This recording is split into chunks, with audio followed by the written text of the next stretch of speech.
Marhaba kids mall and ladies wear, बच्चों और बच्चियों के लिए कपड़ों का खजाना, इस्लामपुरा, गली number 6, Firdaus tower, Mohammad Ali road, Malegaon. Manav Samachar, मानवता के हक में। मी पण अनुभवलेलं आहे. निवडणुका आल्या, मग महानगरपालिकेची मुंबईची निवडणूक असेल, विधानसभेच्या निवडणुका असतील, लोकसभेच्या निवडणुका असतील, की मुंबई महाराष्ट्रापासून तोडणार. हा गेल्या अनेक तुम्ही सगळ्यांनी बघितलेलं, मी तुम्हाला नवीन सांगायला पाहिजे अशातला काही भाग नाही. हे प्रत्येक वेळचं परंतु आता वारंवार लोक असल्या गोष्टींना थारा देत नाही. आपण बघितलं असेल की लोकसभेच्या निवडणुकीच्या काळामध्ये एक निगेटिव्ह नॅरेटिव्ह त्या ठिकाणी सेट करण्यात आला की बाबा 400 पार, जर 400 पेक्षा जास्त महायुतीचे खासदार निवडून आले तर मग संविधान बदलून टाकतील, घटना बदलून टाकतील. काही समाज बांधवांना सांगण्यात आलं की तुमचं आरक्षण काढून घेतलं जाईल. खोट्या अफवा पसरवण्यात आल्या.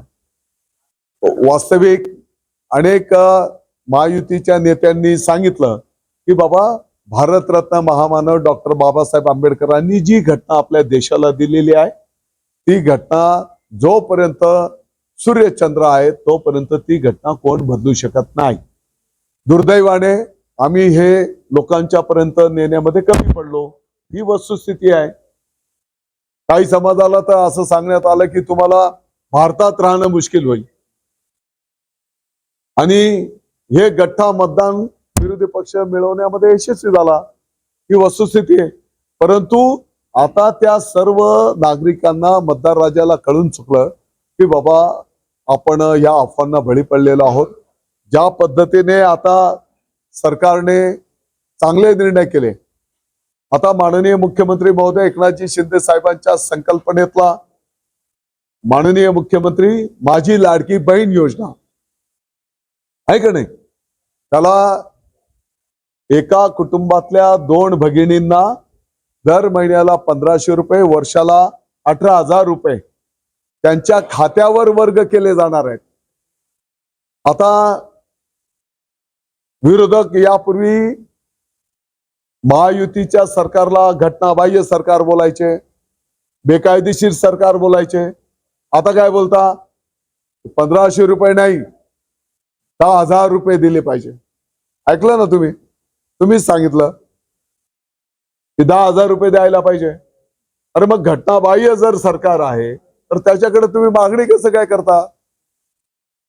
आणि 10,000 रुपयाची मागणी करताना मागणी करणाऱ्याने किमान अभ्यास करायला पाहिजे की आताच्या घडीला 1500 रुपये देत असताना साधारणपणे 45,000 कोटी रुपये त्या ठिकाणी लागणार आहेत या लाडक्या बहीण योजनेच्यासाठी. आणि मग 10,000 रुपये जर तुम्ही मागणी करता तर त्याचा आकडा किती होतो बाबा, ते वर्कआउट तर करतो आधी. मग तेवढं आपल्या महाराष्ट्र राज्य सरकारचं बजेट आहे का? परंतु फक्त चांगल्या गोष्टींमध्ये बाधा आणायची, लोकांना डायव्हर्ट करायचं. परंतु जनता आता सुज्ञ झालेली आहे. तुम्ही जर बघितलं असेल की लाडकी बहीण योजना असेल, 3 गॅस सिलेंडर दर वर्षाला मोफत देण्याचा विषय असेल, मुलींना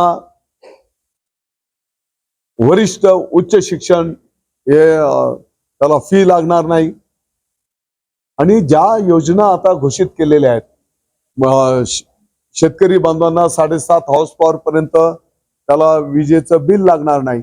त्याच्यामुळे आता जनता जनार्दन अतिशय आनंदामध्ये आहे. माध्यमातून आपण सर्वोच्च न्यायालयामध्ये परत एकदा जी क्युरेटिव्ह पिटिशन दाखल केलेली आहे त्या माध्यमातून पण न्याय आपण मागतो आहोत. आणि त्याच्यासोबतच आता 10% मराठा समाजाला आरक्षण विधानसभा विधान परिषदेने एकमताने आम्ही मागितलेलं आहे, ठराव झालेला आहे, एकमताने झाला. त्याप्रमाणे परत नेहमीप्रमाणे काही विरोधक या निर्णयाच्या विरोधात हायकोर्टमध्ये गेलेले आहेत. परंतु आपण जर बघितलं तर माननीय हायकोर्टने त्याला स्टे दिलेला नाही. आणि म्हणून आता जी काही नोकर भरती वगैरे प्रगतीपथावर आहे तर त्याच्यात 10% आरक्षण मराठा समाजाच्या कॅन्डिडेटला मिळत आहे. आणि म्हणून जरांगे पाटील साहेबांना माझी विनंती असणार आहे की तुमच्या मराठा समाजाच्या बाबतीतल्या ज्या काही भावना आहेत की मराठा समाजामध्ये पण अनेक मागासलेले कुटुंब आहेत, त्यांना या माध्यमातून न्यायाची अपेक्षा आहे, ही वस्तुस्थिती आहे. आणि म्हणून जे काही मार्गक्रमण केलेलं आहे याच्यावर त्यांनी मला वाटतं की आणखी काही प्रभावी सूचना असतील त्याची अंमलबजावणी केली पाहिजे, तर ते सरकार करायला तयार आहे. त्यामध्ये प्रामुख्याने आणि ग्रामीणचा जर विचार केला तर निफाड आणि दिंडोरी इथे डेंग्यूचे पेशंट्स जास्ती प्रमाणात आढळून आले.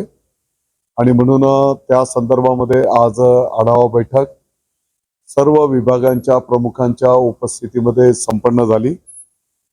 जिथपर्यंत नाशिक शहराचा विषय आहे तर साधारणपणे 1721 डेंग्यू प्राथमिक टेस्ट त्या ठिकाणी करण्यात आल्या. त्याच्यातनं 474 डेंग्यू कन्फर्म टेस्ट त्या ठिकाणी झालेल्या आहेत. या सर्व रुग्णांवर काही रुग्ण हे खासगी दवाखान्यांमध्ये पण होते आणि काही शासकीय दवाखान्यांमध्ये पण, तर त्या ठिकाणी उपचार प्रगतीपथावर आहेत. अद्यापपर्यंत एक ज्येष्ठ नागरिकाचा जर एक विषय सोडला त्याचंही कन्फर्मेशन अद्याप नाही, परंतु असं दुःखद घटना कुठेही त्या ठिकाणी निष्पन्न झालेली नाही. आता यासाठी जी काही पहिली प्राथमिक चाचणी टेस्ट असते, रॅपिड टेस्ट त्याला बोलतो आपण, तर त्याचे सर्व किट त्या ठिकाणी उपलब्ध आहेत. आताच्या घडीला 1200 पेक्षा जास्त किट रॅपिड टेस्टचे उपलब्ध आहेत प्राथमिक चाचणी. आणि प्राथमिक चाचणीत आल्याच्या नंतर त्याला कन्फर्म करण्याच्यासाठी डिटेल आपण बोलतो, तर त्याला कन्फर्म टेस्ट साठीचे जे किट आहेत साधारणपणे आज सायंकाळपर्यंत आपल्याला 400 किट त्या ठिकाणी उपलब्ध होतील आणि परत 2-3 दिवसामध्ये आणखी 400 किट त्या ठिकाणी उपलब्ध होतील.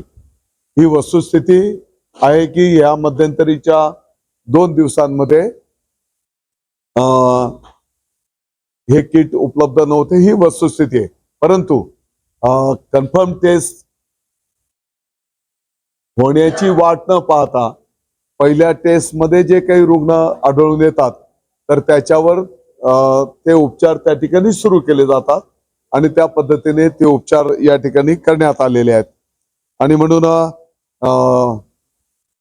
पाठीमागच्या काळामध्ये केंद्र शासनाच्या वतीने काही अधिकारी वर्ग आपल्या नाशिक जिल्ह्यात आलेले होते, तर ही कन्फर्म टेस्ट जी आता सिव्हिल हॉस्पिटलच्या कॅम्पसमध्ये आहे, म्हणजे त्यांच्या आधिपत्याखाली नाही, ते वेगळं डिपार्टमेंट आहे, परंतु आपल्या नाशिक महानगरपालिकेच्या साठी आणि मालेगाव महानगरपालिकेच्या साठी ही जी काही कन्फर्म टेस्टची जी लॅब असते त्या लॅबचा प्रस्ताव आपण शासनाला पाठवतो आहोत.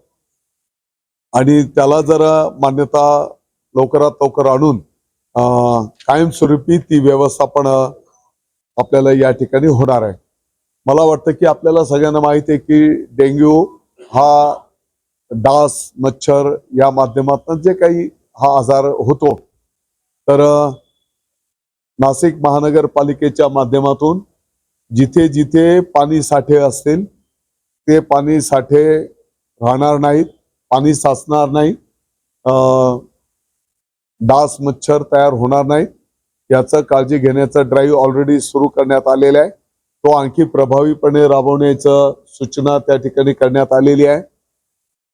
आवश्यकता पडली तर जसं ग्रामीण भागामध्ये आपण शेतीच्या फवारणीच्या साठी काही छोटे ट्रॅक्टर वगैरे वापरतो पिकांवर फवारणीच्या साठी, तर अशा यंत्रांचा पण जर आवश्यकता असेल ऑलरेडी त्यांचे काही सेट आहेतच, परंतु आवश्यकता असेल तर त्याही पद्धतीने तुम्ही उपलब्ध करून घ्या आणि जास्तीत जास्त फवारणी त्या ठिकाणी झाली पाहिजे.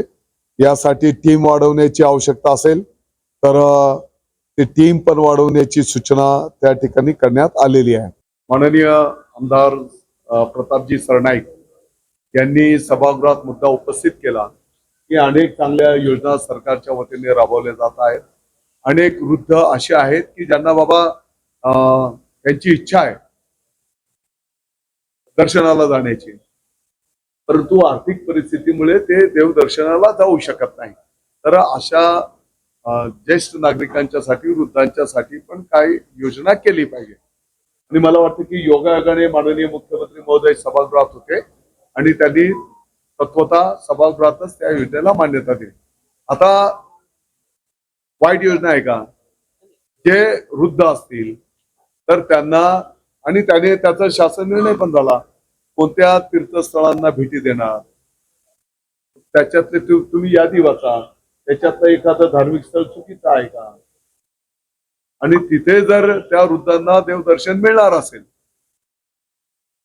तर प्रश्न असा होता माझं म्हणणं की मूळ जो गाभा आहे तो गाभा महत्वाचा आहे. काही लोक तर नौटंकी करतात, ऍक्टिंग करतात,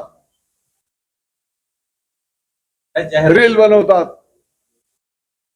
ती योजना महत्वाची आहे. आणि ठीक आहे, आता असं जर काही त्याच्यात ज्याला जेव्हा आता समजा एखादं काही कार्यक्रमाची जबाबदारी माझ्यावर दिली उदाहरणार्थ, आणि की या संदर्भातलं जाहिरात तुम्ही तयार करा. आता त्या जाहिरातीत मी कोणाचा त्याला सोबत घेतलाय, आता त्याच्यात त्या विभागाचा काय दोष असणार आहे? तो दोष माझा आहे.